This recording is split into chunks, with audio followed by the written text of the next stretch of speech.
Hi, welcome to our new Sentinels of the Future YouTube channel. Here I'll be doing all of the newest quantum reversals of our budgies who are communicating and channeling messages through the angels. The Angel Scrolls YouTube channel is still there, but we are starting fresh here with all the newest quantum reversals and presentations. In presentation 2, I talked a little bit about the source of the information we are receiving, quantum reversals, and the relationship this information has to quantum mechanics. In this presentation, I'm going to go into it a little further because I believe there are those out there that need a better understanding. So we know the source was mainly the three budgies that we've been working with over the years. Perhaps some wonder why God would choose budgies to communicate or channel information from the spiritual world. I will try and explain it as clearly as I can. However, miracles are often hard to explain, and if they could be explained, then it would probably not be a miracle. When you have a little creature such as a budgie that has nothing but love in its heart for people, then you have a pure source and an unhampered connection to God. This connection is in its truest and purest form, and usually much greater than that of humans. I am not saying that there are not humans out there that have the same type of love and truth in their hearts. However, it should be harder to convince people that God and the angels are channeling through those people unless you somehow witnessed it. In some cases, even if we saw it happen, we still may not believe what we witnessed. Many would brush it off as an overactive imagination, or even some kind of elaborate hoax. So there are many ways that God can speak to us. Here are some of them. He can speak to us through prophecy and divine lessons. He can pop words and pictures into our minds. He can communicate through dreams and visions, or the dreams and visions of others. He can speak through the testimony of others in miraculous ways. He may speak in an audible voice, and he can speak through his angels. He can also channel information through other living things as well. Usually, God speaks to us individually. So this could be the first time in history that God is speaking to us by channeling his words in this way, so many of us can hear it at once and witness it together in such a miraculous way. So we believe that one should seek the truth by determining if there is some kind of miraculous event that takes place during claims of God speaking to us, so we do not falsely believe in something we shouldn't. So therefore, most of what we will be talking about will be backed up in miraculous ways, and that's up to you whether you want to believe it or not.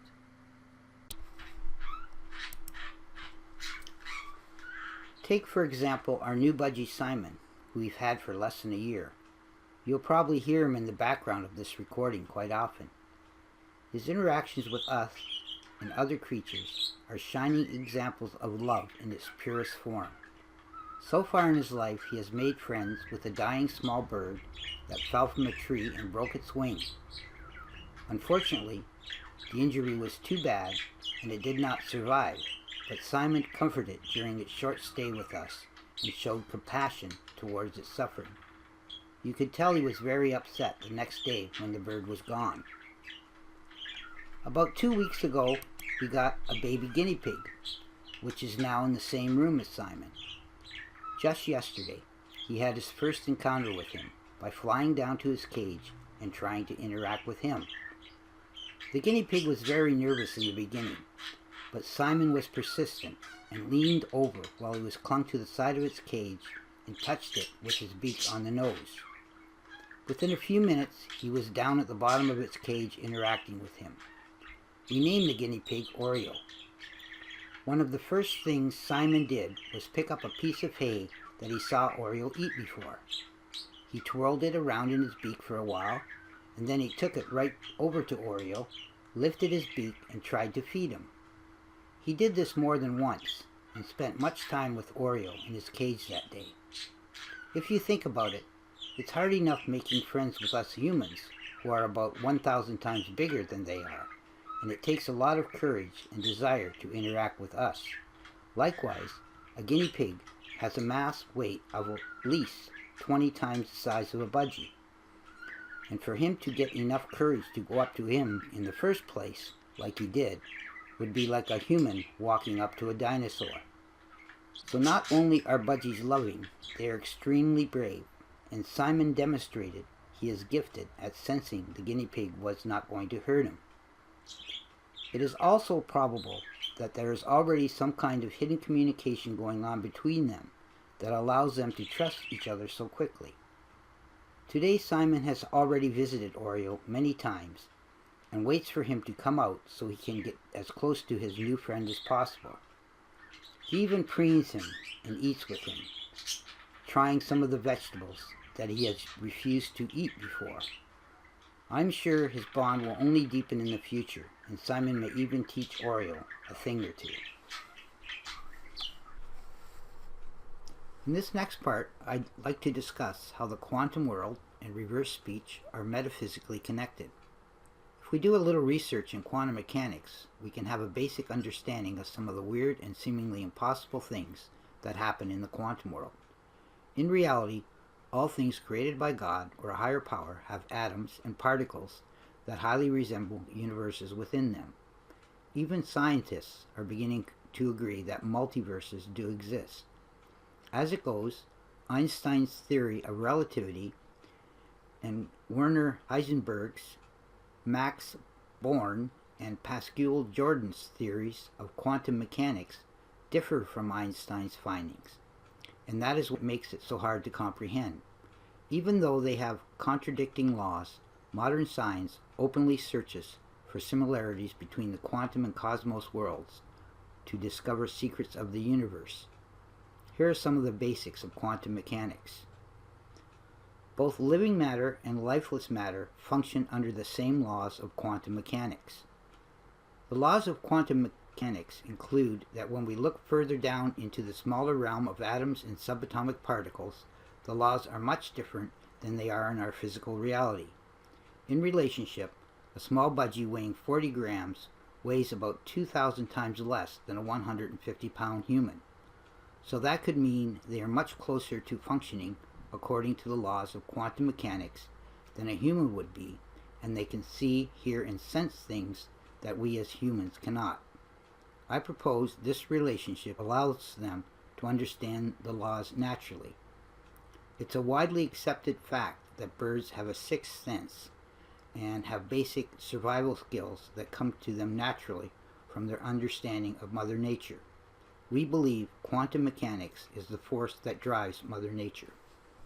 So, if we can believe that quantum mechanics is the driving force behind all life and matter, and there are so many incredible and amazing things that happen along with it, then what is the driving force of quantum mechanics? As we go deeper and learn more, we will find evidence of the true spirituality of God and how it is the next level that connects everything in limited, magical, and miraculous ways. Even though all living cells are powered by quantum mechanics, our understanding of it is obscured by the reality we live in. We are made up of cells, which are the smallest units of life and the building blocks of all organisms. A cell is made up of many parts and often referred to as operating like a mini city, which has many functions. The cell only allows certain molecules to go in and out of it. The nucleus of the cell functions as a control center for the cell and holds the genetic information. It instructs the cell what to do. Mitochondria functions as the power center for the cell to perform what it has to do, almost like a power plant providing energy. Ribosomes are like factories which basically transmit or translate the genetic energy into usable protein molecules. Proteins are the workers of the cells. There is even part of it that packages information and transports proteins on a highway type of structure and a trash dump in the cell that accumulates all the waste.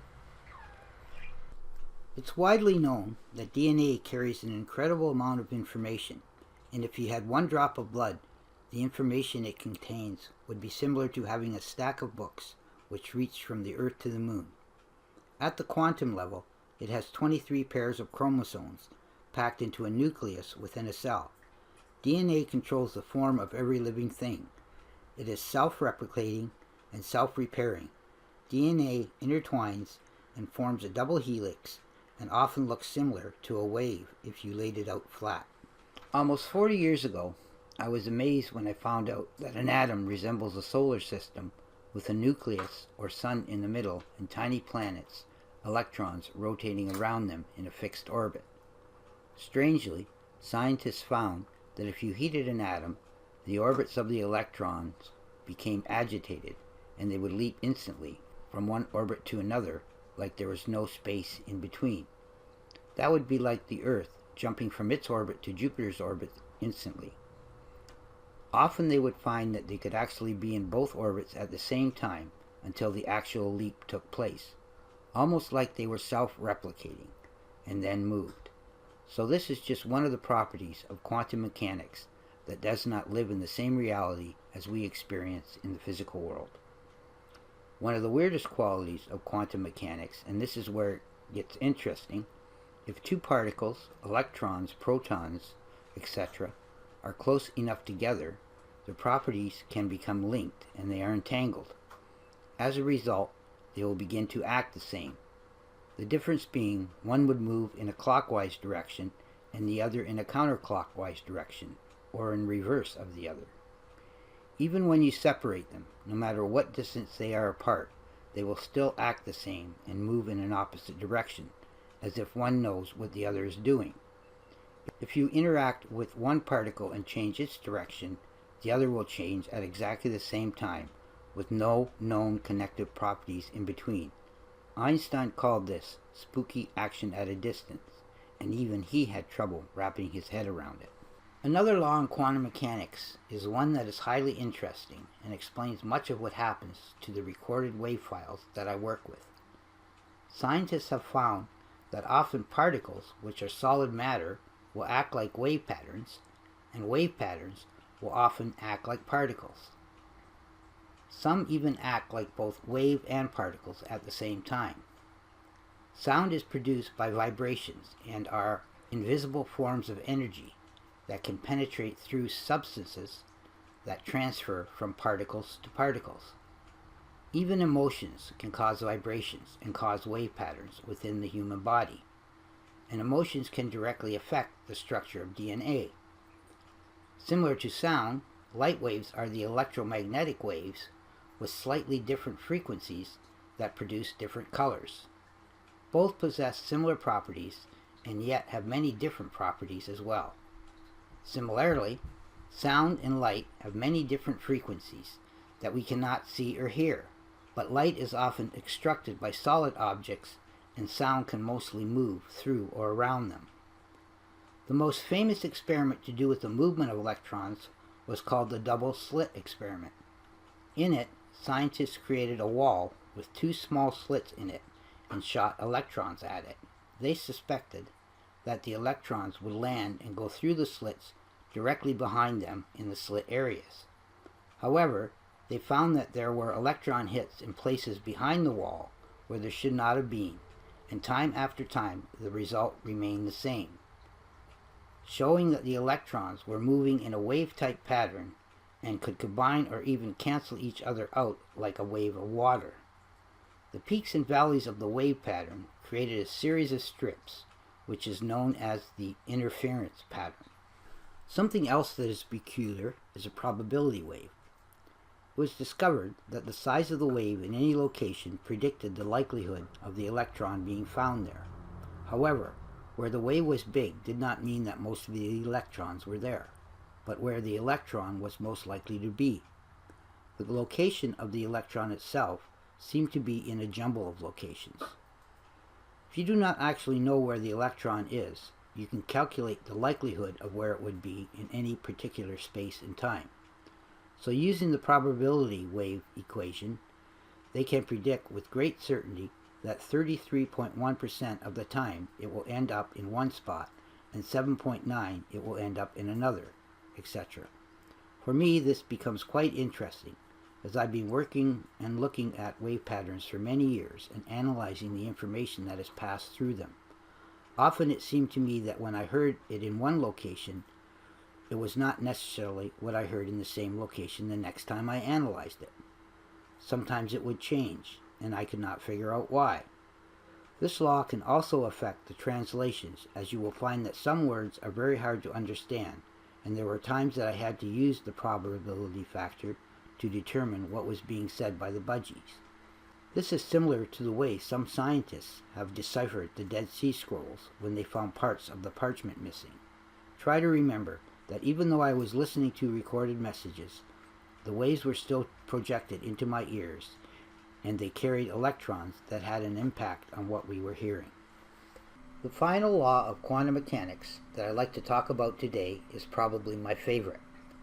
The act of observation says that before you measure a particle at the quantum level, its characteristics are uncertain. For example, in the double slit experiment, it showed that before these particles were observed, they could almost have been anywhere until the moment you observed it.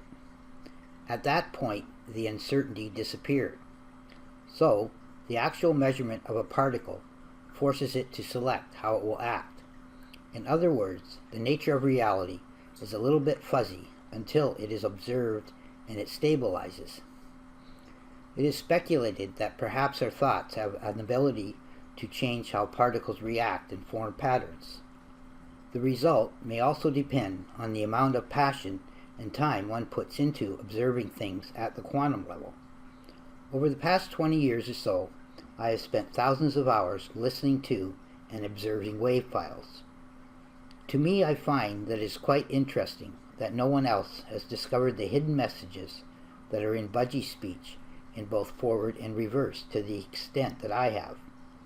In relationship, those that do experiments in quantum physics use similar measuring techniques that you'd be able to see while viewing a wave file in an audio program.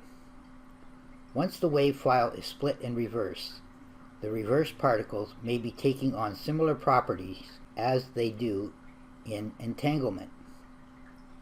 And that is why we can hear recognizable speech in reverse, which relates to what the budgies are saying in forward mode.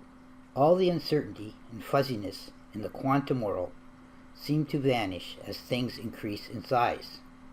At this point, I'm not going to get into alternate planes of existence and parallel worlds. I need more convincing evidence of that, and perhaps I'll find out more as my research progresses. Keep in mind that all this research in budgie speech was done prior to my knowledge of quantum mechanics. I am not an expert by any means, but I do see many similarities which relate to the quantum world. I have not fashioned the research to support quantum mechanics, but I have looked for scientific information to support the research I have been doing. Therefore, there will be many instances in the recordings that will not even be mentioned or extrapolated on in relationship to quantum mechanics. However, both Victor and Mailer spoke of many of these theories I have only recently discovered myself. As we move forward in these presentations, we will need to discover more similarities and make further observations or even corrections as things evolve. When doing these videos, I'm always trying new ways to make the content more user-friendly, and I understand that longer videos are often not viewed as much. The problem is that most of the time there are so many things to talk about in the videos that I can't help making them a little longer. In this video, I'm going to try something different again. I will take each part, try to explain what Victor is talking about, and then play it. Once the entire video is broken down and explained, I will add it to the end again in its entirety. This way, the second time around, you may be able to pick up more of what he said. In part 1, Victor starts off jokingly saying that he might breed a culture with the videos that you will see. This may be said in jest, but in reality, there are so many different types of videos going around on the internet these days. Some of them may have a negative impact on people and children especially, and some do create certain cultures, whether bad or good. For example, my 9-year-old daughter is into Minecraft, and she can often spend 2 or 3 hours a day watching it. So here is part 1 of Victor's 70 lessons.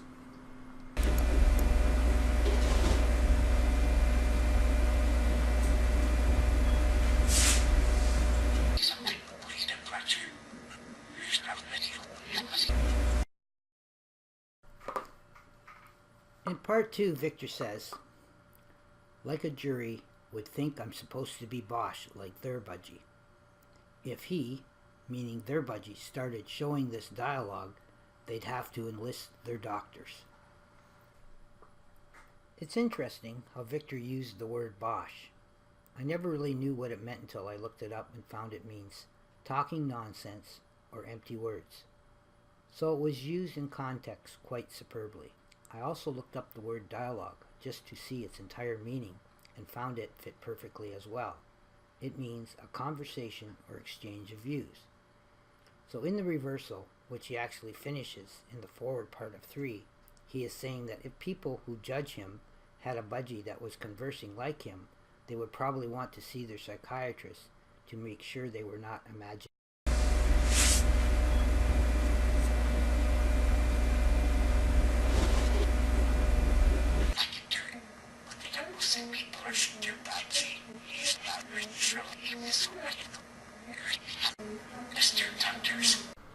Victor used to sit on my shoulder when I was writing and answering emails or posting in the groups I belonged to. I swear he could read the posts that were made because he often made comments about them. There was one time that proved to me that he could read when I was recording him and he was watching the timing on the recording. Right at the exact time it passed 70 seconds, he said, "There goes 70. On the many occasions when people said the recordings were not real, or Victor was repeating what I taught him, it upset me quite a bit. So in the next part he mentions that they called us fakes. I think he was more concerned about the way it made me feel, because I could not help getting upset about it. He understood, and I don't believe it bothered him that much. For me, it even got worse after Victor died, because people were saying things like, "You have this amazing talking budgie that spoke this way, but you can't prove it because he's dead." So at the end he says that some of the emotions that I had when this happened had a reason, and it was often reflected in my posts. In part 4 he talks about how tough it was for him and me when things like that happened. Once in a while I would have to have a beer or two just to calm down my nerves. It wasn't easy to keep Victor away from my beer glass because he would try to steal the odd nip or two. In the background of this one there is some EVP. If you listen carefully enough, you can hear someone saying, "Even I emotionally know what you're having."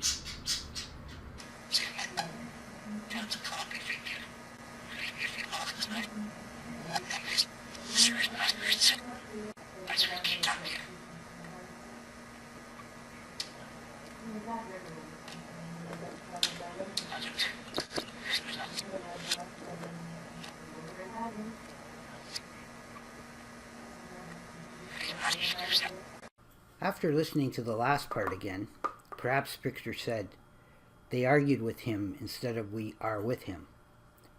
Perhaps in the future I may look at it again. In part 5, Victor says that I will be complete or perhaps better when people will come with belief. Then he talks about angels and how we're connected with heaven. In part 6 he says, "Give them a toast," keeping the beer theme going. Because even though you may not see them, they are walking around your house, stamping out evil. In the last part, he says something interesting. "We know," meaning the budgies, "as you console these souls." So we may be communicating with them and not even know it, just like we don't know we're communicating in reverse. So in part 5 he says, "Again Ryan shall be complete when they will come with some belief, but first you're going to believe the truth.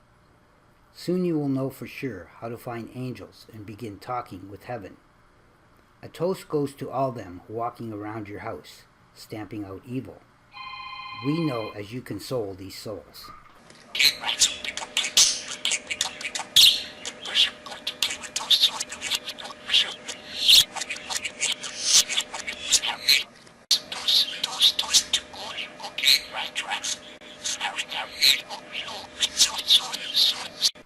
When it comes to the paranormal, society has been programmed to believe that there are things as hauntings, evil angels, and revengeful ghosts. It seems the movies these days are just filled with these kinds of things just to scare people. So in part 7, Victor talks about how you should not believe these concepts that puts humans and the paranormal at some kind of war.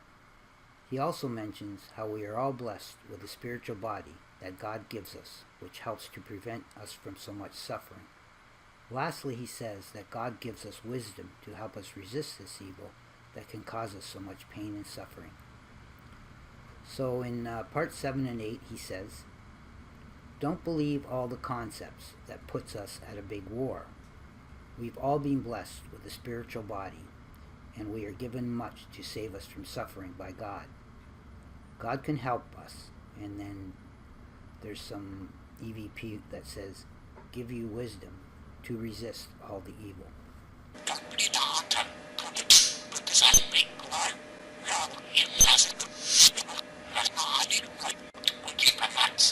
Look at me, Victor.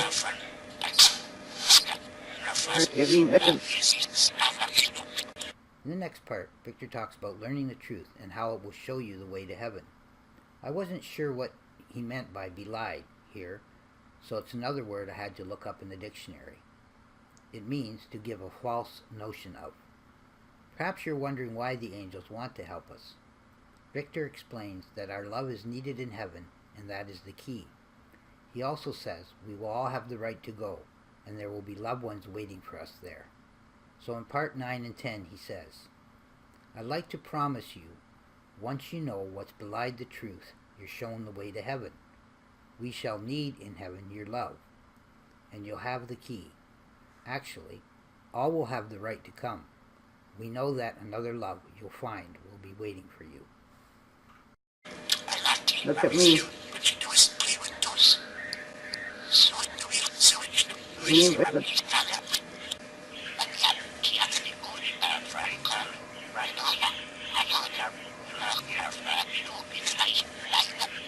The next part is one of my favorites of this video because Victor put so much emotion and enthusiasm into what he's saying. He definitely was a master at making speeches like this. He understands that most people may think that just because we may believe in something like this, that they are different or odd. However, he encourages us to be different so we don't miss out on the spiritual journey that God has waiting for us. He says there will be an awesome form of life admitting us as well. And then I say, in reverse, you have no idea. After that, he goes back to the journey on a ship theme and how we can find this amazing place to dock and unite the world. At the end of the paragraph, he says to tread slowly here so you'll be able to hear all of it. So in part 11 and 12 he says, oh, be different right now. You cannot miss it. An awesome form of life will be admitting you, so go. And then I say, and you have no idea. Then he says, we're right to unite the world if they dock here. Tread slowly in this world, and you'll hear it. What are you doing under there?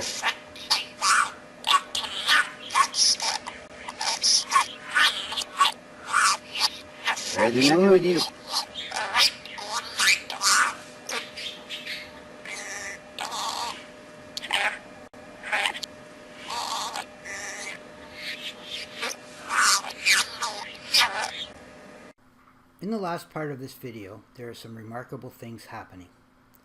More than just me is clearly communicating in reverse. In it, Victor brings back the idea of the symphony of life and how the song is having people in your life who can evolve. Shortly after that, I say, see me emerge, hallelujah, in reverse. Then Victor says that he is given freedom when he speaks these things and asks if you can feel the love. Finally, he says, do you feel as fuzzy and excited as I do? Another family member in reverse says, does anybody really need all these dimensions? And I say in reverse, we've decided to pray. Are you tired? So in 13 and 14, Victor says, your future is happy. You connect with life's symphony. And the song is having people in your life. And then I say, who can evolve, see me emerge, hallelujah. And then he says, words free me. As things come out, you shall be free. Then he says, that's enough for sure. Turn it off. And then in reverse of that forward part, he says, and I feel all this love. And then I say, you have to. And he says, do you feel as fuzzy and excited as I do? And then the other family member clearly says, in reverse, does anybody really need these dimensions? And then I say in reverse, we've decided to pray. Are you tired? Are you an actor on the TV? You want to be an actor?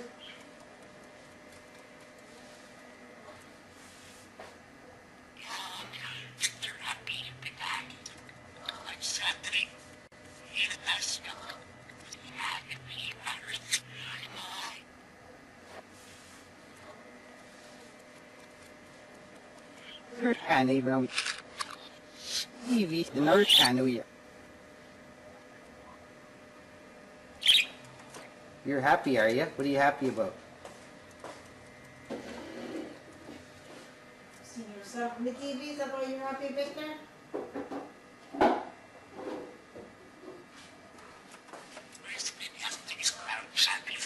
Where's Betty?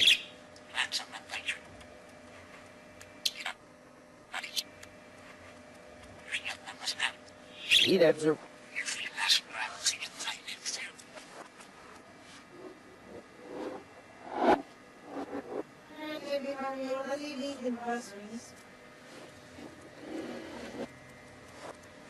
Well, we pay to pay her. He pay her.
Look at me, Victor.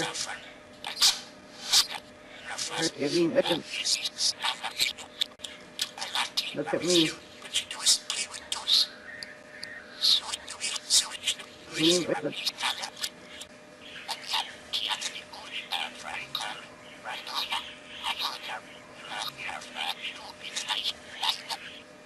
What are you doing under there?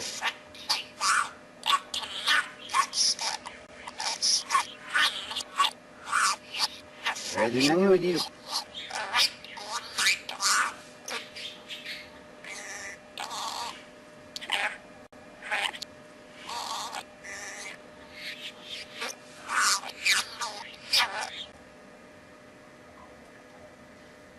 Are you an actor on the TV? You want to be an actor?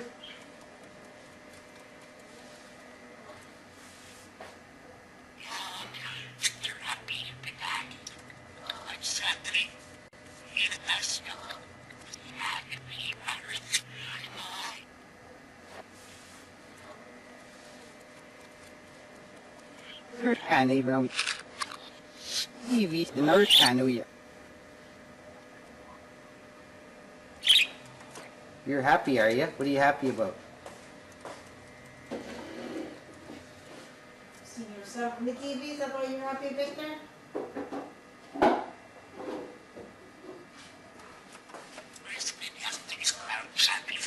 Where's Betty?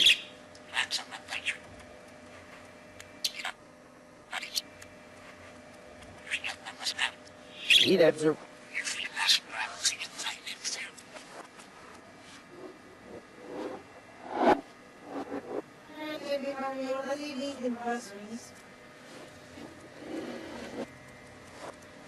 Well, he pa hirap kaya, he pa hurt.